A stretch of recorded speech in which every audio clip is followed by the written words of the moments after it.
Kampioni i Maqedonisë së Veriut, klubi i futbollit Shkëndija në ndeshjen e tretë të fazës së ligës në UEFA Conference Liga barazoi 1-1 me skuadrën Jagiellonia të Polonisë, edhe pse deri në sekondat e fundit ishte në epërsi me golin që realizoi Liridon Latifi në minutën e 49. Dhe kur të gjithë prisnin fishkëllimën e fundit të arbitrit hungarez, në minutën e 100 ndodhi zhgënjimi për tifozët, të cilët krijuan atmosferë impozante pasi një goditje precize e Lozanos nga distanca përfundoi në portën e Shkëndijës për epilogun përfundimtar 1-1.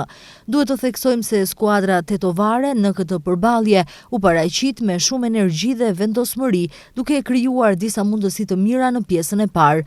Megjithatë, një moment shqetësues ndodhi para pushimit kur Arbin Zejnullai u përplas dhe humbi ndjenjat pas një goditjeje në fytyrë.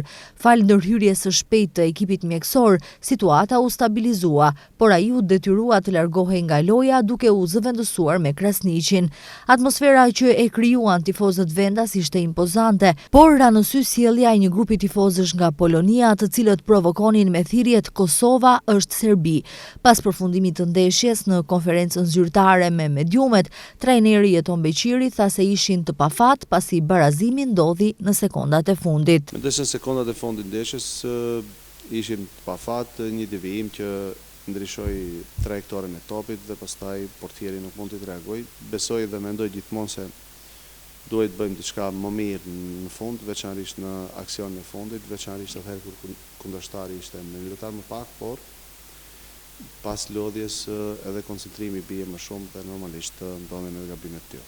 Për golin e pranuar në sekondat e fundit, Beqiri tha se në ato momente lojtarët kanë qenë keq të vendosur. Patjetër, si realizuam ndeshjen e fundit, minutën e fundit, tani edhe u dënuam.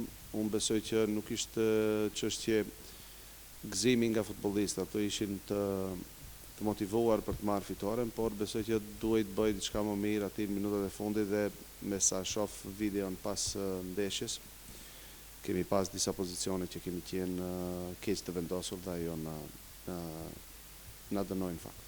Ndeshjen e radhës Shkëndija do ta zhvillojë kundër ekipit Drita e Gjilanit në Prishtinë. Kujtojmë se mbrëm skuadra e Dritës në Cardiff mundi ekipin Shelbourne 0-1.